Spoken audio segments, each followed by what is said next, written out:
Pat-Man. Happy little games.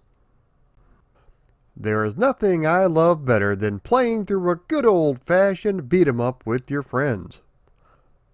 I've been playing since the very beginning with the original Kung Fu Master through Renegade, and even newer titles such as Teenage Mutant Ninja Turtles Shredder's Revenge. I've played them all, and for the most part, I had a lot of fun doing so. There's just something oh so enjoyable about walking down the streets, kicking garbage cans over, and smacking people right in the mush, all the while a catchy jingle plays in your head. Today, we are taking a look at another arcade hit by the hit makers themselves, Sega, and it goes by the name of Die Hard Arcade. This innovative 3D game attempted to inject the lifeblood of John McClane into its DNA, so let's see if they were successful. What was the original name of this arcade game? Why was the Saturn port almost arcade perfect? So sit back and relax because I've got just 4 words for you. Yippee-ki-yay, Mr. Falcon. This is the history of Die Hard Arcade. In the mid-1990s, Sega is still one of the big players in arcades all over the world. The company's own Sega AM Research and Development No. 1, or AM1, were making technological leaps such as producing games with 3D graphics using polygons, the first of which was 1994's Wing War. This game was used in the infamous R360 cabinet, which was helping people hurl their cookies one play at a time. They would also produce such memorable titles as The House of the Dead and my dad's favorite title, Sega Bass Fishing. While the company had produced a number of unique titles utilizing 3D polygon graphics, something it didn't do was the first 3D beat-em-up. That distinction goes to Core Design and their not quite so great PlayStation title by the name of Fighting Force.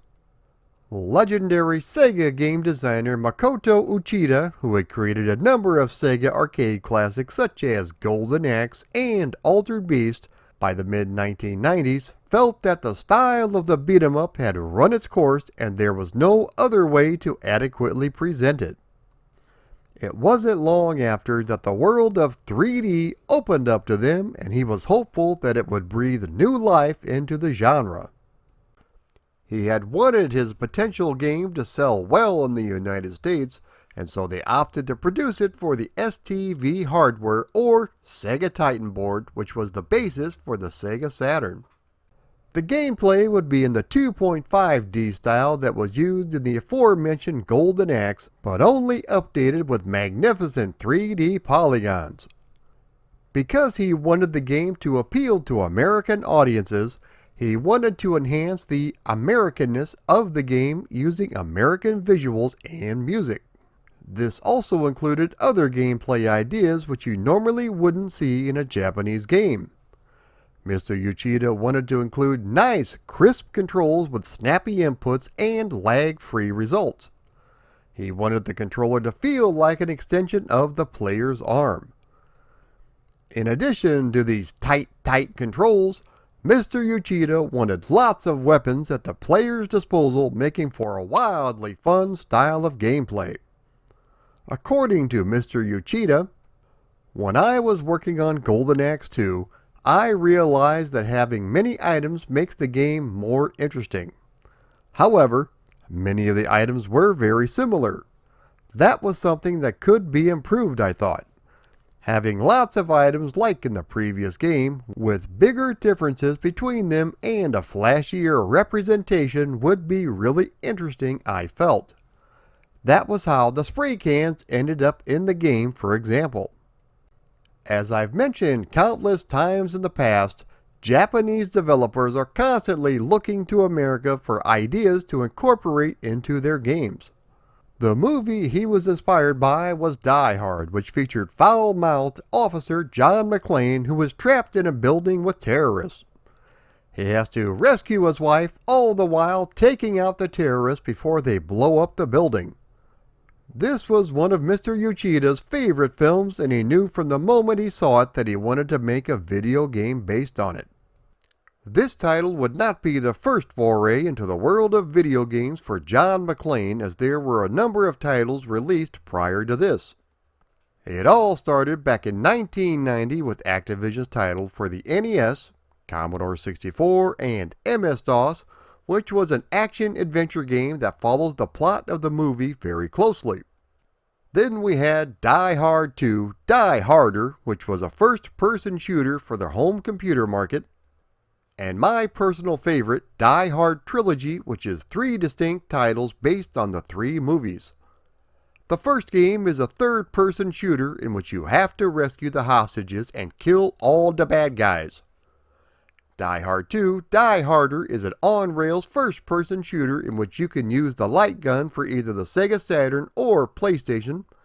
And the third game is Die Hard with a Vengeance, which is a driving game in which you have to explore the streets of New York City, defusing bombs before they go off. All 3 games are good, but the driving one in particular was my favorite. A number of other Die Hard games have been released since then, and I have done a history of Die Hard video games on this channel, so I will leave a link down below, so check it out. Although Mr. Uchida was a huge fan of the beat-em-up genre and helped revolutionize the style of game, what he didn't like were the boring parts, as he referred to them, like walking from battle to battle. He wanted to use the powerful 3D technology to replace these parts, making them more exciting by turning them into cinematic movie-style cutscenes. At first, even these cutscenes were deemed too boring by his bosses at Sega, so he kept adding more and more content and eventually added QTE or QuickTime events to liven things up. He felt this would set his beat-em-up apart from all the rest with its flashy visuals, tight controls, and cinematic gameplay. The artwork was designed by Tony D. Zuniga, who was a concept artist on a number of Sega titles such as Comic Zone for the Sega Genesis. He did work professionally for DC Comics, illustrating one of my favorite early 1980s Batman books that scared the heck out of me as a kid, where Batman is turned into a vampire. As far as the artwork for the game goes, there is a definite John McClane vibe with the lead character right down to the white undershirt that he wears. According to Mr. Uchida, when the game was 80 to 90% done, we took it to somebody at 20th Century Fox and said, "Our game is pretty much just Die Hard, so why don't we go ahead and just make it a Die Hard game?" And that's when they came on board. Once they actually saw our game, they gave us some pointers on how to make the building better resemble the one in the movie by adding Nakatomi logos here and there. The game was a joint production between Sega AM1, based out of Japan, and Sega Technical Institute in America. AM1 provided design and programming, while STI provided the modeling as well as the soundtrack. Since the hardware was essentially the same, they decided to develop the Sega Saturn conversion simultaneously with the arcade version. Die Hard Arcade was released in the arcades in 1996. As the story goes, you take control of John McClane as he tries to enjoy a little Christmas vacation with his ho-ho-ho of a wife. On his way to meeting her at the Nakatomi building, he stops by the main office of the LAPD to visit his former partner Chris. While he is there, he learns that a rogue band of nihilists led by the notorious White Fang have taken over the building and kidnapped the president's daughter in addition to all the other hostages. It's up to you and your partner Chris to take down this wily group and rescue not only the president's daughter, but also the massive building as well.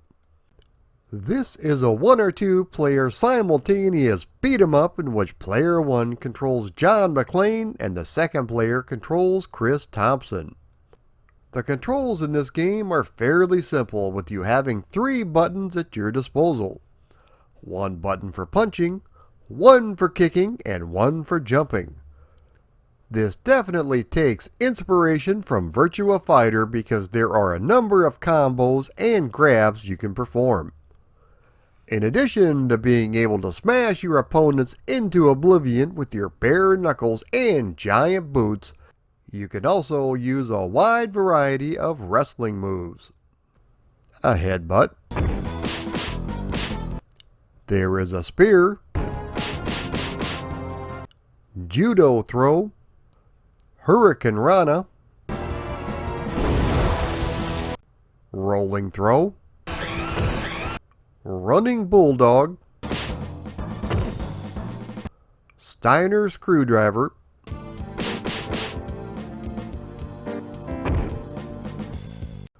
A big swing that would make Claudio proud. A German suplex. There are a number of combos you can perform for different attacks, including drop kicks, a wicked elbow smash. There's also a modified dragon punch or shoryuken, and a hurricane kick. With a gameplay system this deep, clearly this is not your father's beat 'em up. Similar to the arcade game Narc, if you would rather deal out some good old-fashioned justice, you can arrest your opponents instead, which immediately takes them out of the equation. This is a bit difficult to do though. In addition to the wide assortment of moves at your fingertips, you also have a wide assortment of weapons. These are sometimes found on the ground, but most of the time are dropped by the terrorists after you lay the smackdown on them.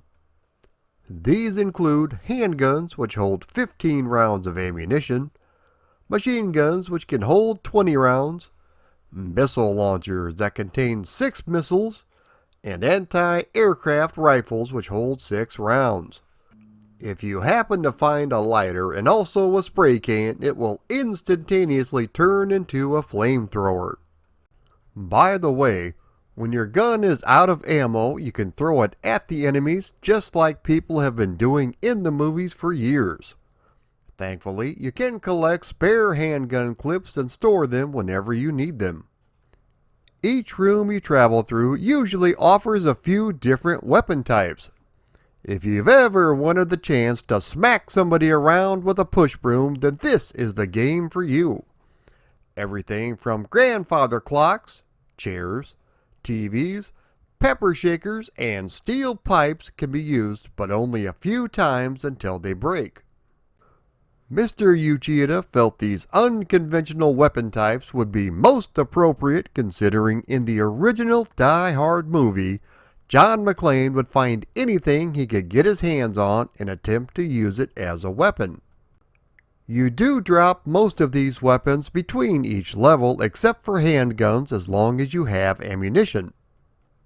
As I mentioned, this is a 2-player co-op game which allows both players to work together using combined special moves and combos. Something else you have to be on the lookout for are the various obstacles that either give you a helping hand or knock you on your butt. For example, there is a fire truck that moves back and forth spraying water. The typical level transitions found in the beat-em-ups of old that Mr. Uchida felt were boring are gone, replaced by cinematic quick-time events. After defeating all the enemies on screen, the player will run to the next destination as quickly as possible. In most of these scene transitions, there are QuickTime style cutscenes in which you are given just a few seconds to hit a certain button to avoid an enemy attack. If you hit the correct button, you will pass through unharmed, but if you fail, you take extra damage. You are treated to a quick replay of the event, which is a nice little feature. If you have been walking barefoot across broken glass and need a little bit of a boost, there are health objects littered all throughout the levels. Throughout the game, there are brief cutscenes that give the game a more Hollywood movie feel. Yes, that even includes the enemies going number 1 at the urinal. I sure hope he washed up before he puts his hands on me. Certain cutscenes will also have you scale the outside of the building, which is reminiscent of classic titles such as Spider-Man and Crazy Climber. The ultimate goal of the game is to rescue the president's daughter, who was hiding, coincidentally enough, under the boss's desk. This also gives a little bit of tension to the game. The first time I played it, my tidy whities turned into frowny brownies.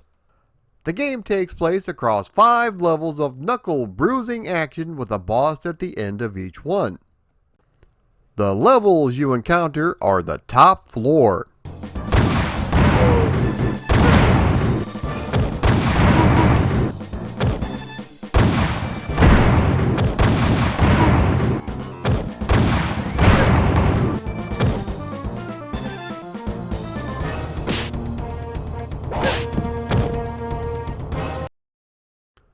The underground parking lot.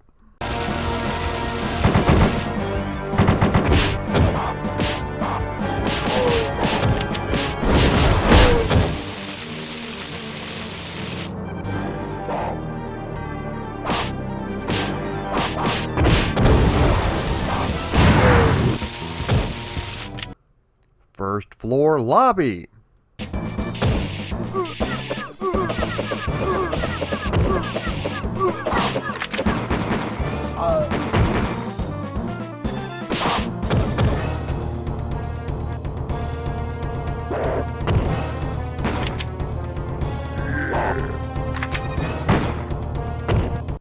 The terrace.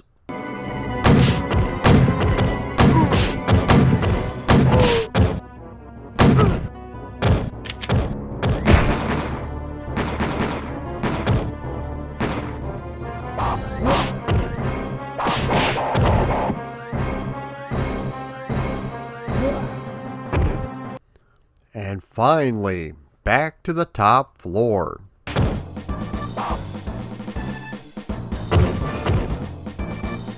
No.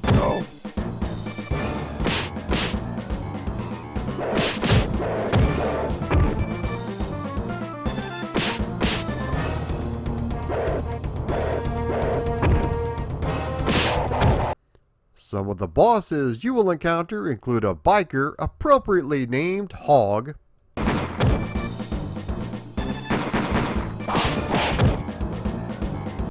a lucha libre wrestler by the name of Jacko,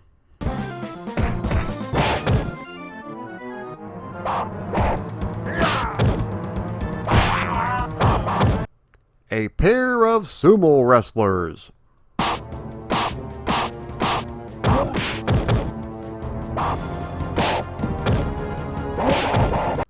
a spider bot,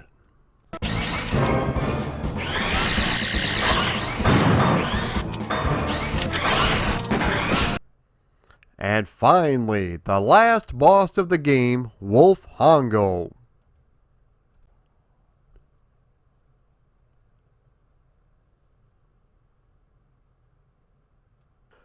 You initially fight him in the CEO's office, but after defeating him once, he retreats to the roof for the final showdown.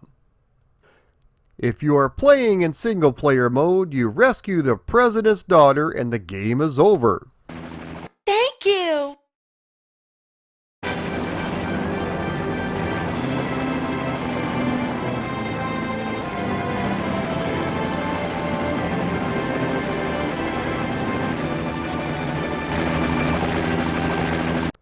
However, if you are playing in co-op mode, then the 2 players have to face off against each other in a fight to the death to determine who gets to be her new bodyguard.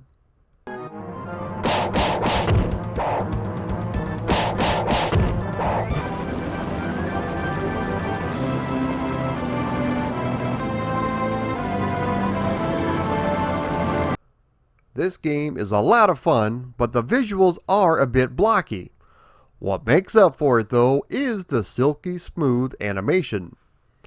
The gameplay is very deep with a lot of combos to pull off and wrestling moves to damage your opponent. Throw in the unique weapon system and you are treated to a game that's a whole lot of fun to play. The little touches here and there are pretty cool, such as your character turning away while using the flamethrower and literally beating the spider robot to death with his own arms.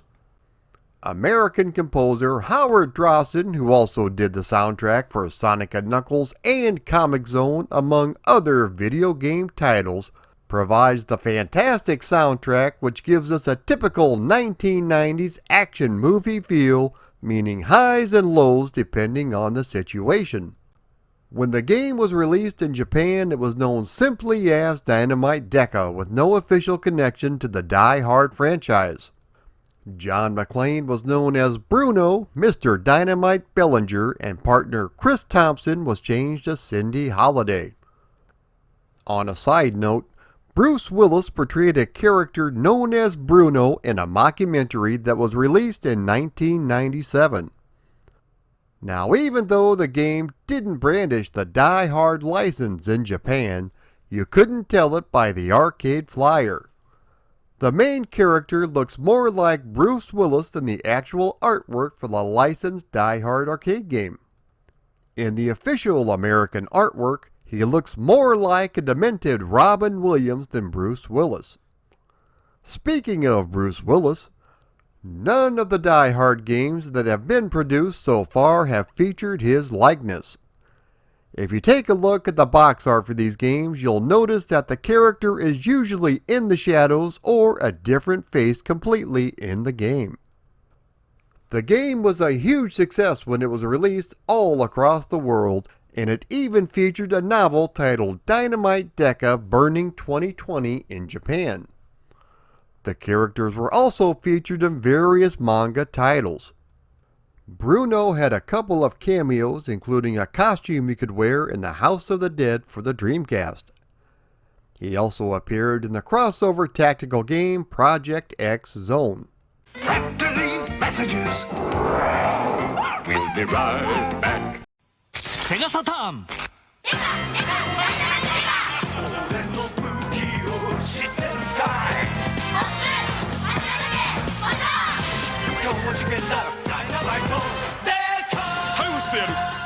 The Sega Saturn version was released in 1997. Aside from the loading times, this version is pretty much arcade perfect. This is a straight up port of the arcade game, so there aren't many extras at all. As a matter of fact, the only extra you get is a version of Sega's 1979 arcade title Deep Scan.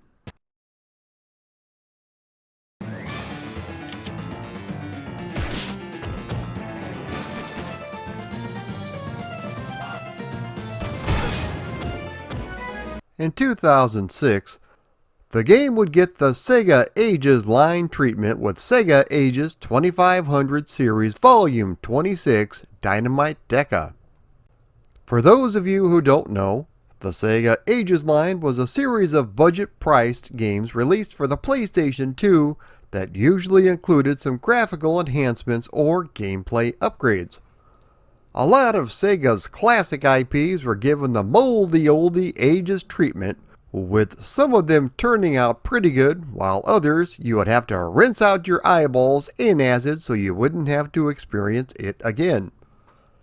Surprise, surprise, this version is not just a money grab, as the Sega Ages version is fantastic. The game features revamped character models, lighting effects, new textures, and the same silky smooth animation we all know and love. If you are a purist though, you can play it with all these graphical enhancements turned off, reverting it back to its original Sega Saturn self. A number of new modes were included, such as an easy mode in which you get double the life bar, but something else happens pretty awesome during this mode. At the start of the third stage, your character transforms into Axe Battler and the second player transforms into Tyrus Flare. These are essentially just skins, but it's pretty cool to see Axe pull out a pistol and bust a cap in some enemies. One of the boss fights in the game has been changed into Death Adder, and that familiar Golden Axe music plays in the background.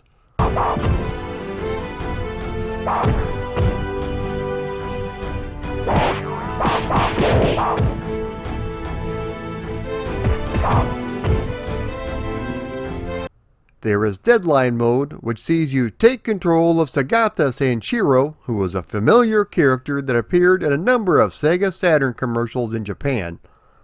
In this mode, you have to complete a series of challenges as quick as possible before time runs out and Sagata explodes. There is also Altered Beast Mode, in which your characters are transformed into those giant, hairy creatures from the title of the same name. The difference with this one is that you are only given 1 credit and your life bar is slowly depleting. The only way to replenish it is to slaughter as many helpless humans as possible, causing them to drop various health icons. This version was clearly a labor of love, and if you are a fan of the arcade game and Sega games in general, you might want to check it out.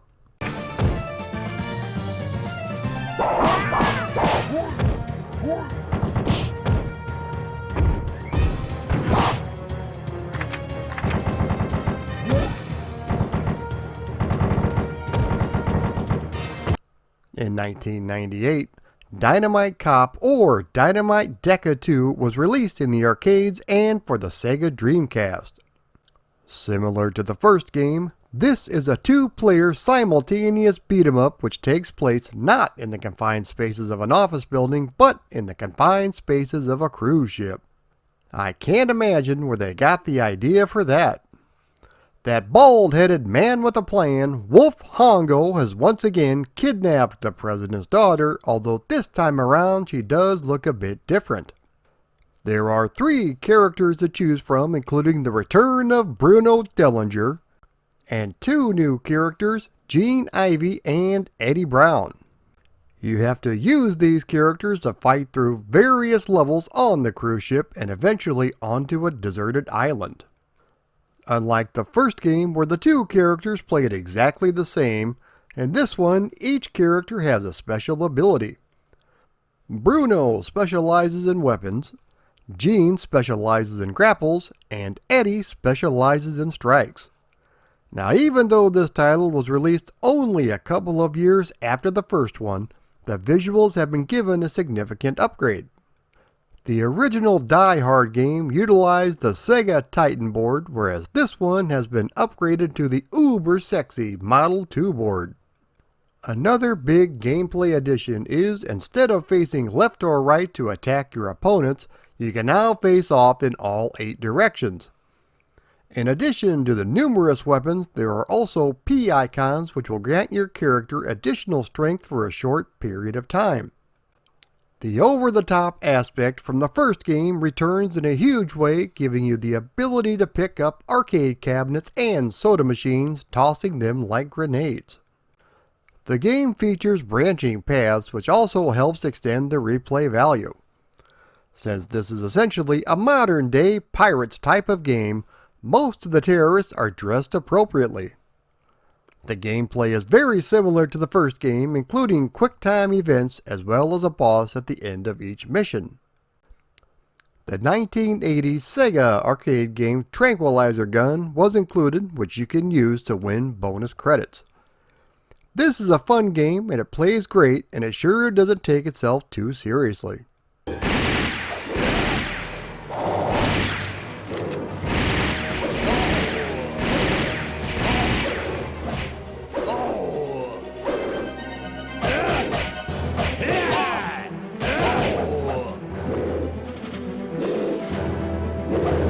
In 2006, Japanese arcade goers were treated to Asian Dynamite or Dynamite Deka EX Asian Dynamite. This is a direct sequel to Dynamite Deka, which means all references to the movie franchise itself have been removed. The game is now running on the Sega Naomi board and the visuals are gorgeous. Believe it or not, Wolf Hongo has kidnapped the president's daughter and taken her hostage inside of a tall building in China. It's up to you and quite possibly a friend to infiltrate the tower and save the day. The main man himself, Bruno, makes his return, as well as Caroline Powell, but Eddie Brown does not make the cut, having been replaced by Jennifer Genuine.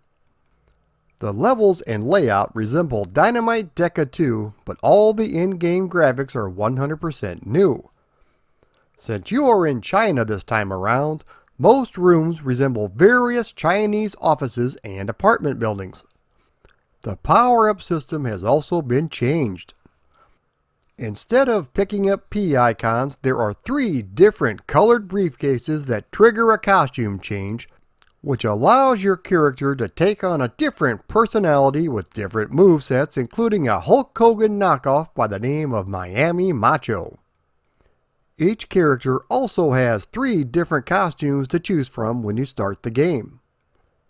The gameplay is pretty much identical to the previous games. This was one of those games that has never been converted to a home system, so the only way to play it is through the wonderful world of emulation.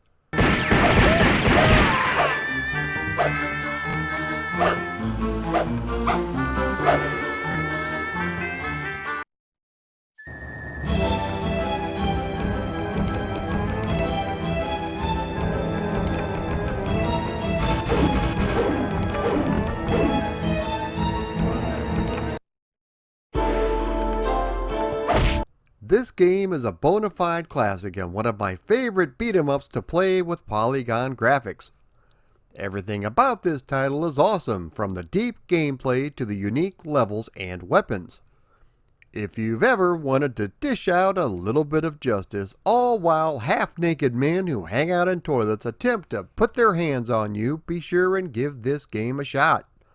You'll be glad you did. If you like this video, be sure to like, comment, share, and subscribe. Also, if you would like to support me on Patreon, please click the link below. If you would like to contribute but not sign up for my Patreon, you can always click the donate button up above. Thanks everyone for watching.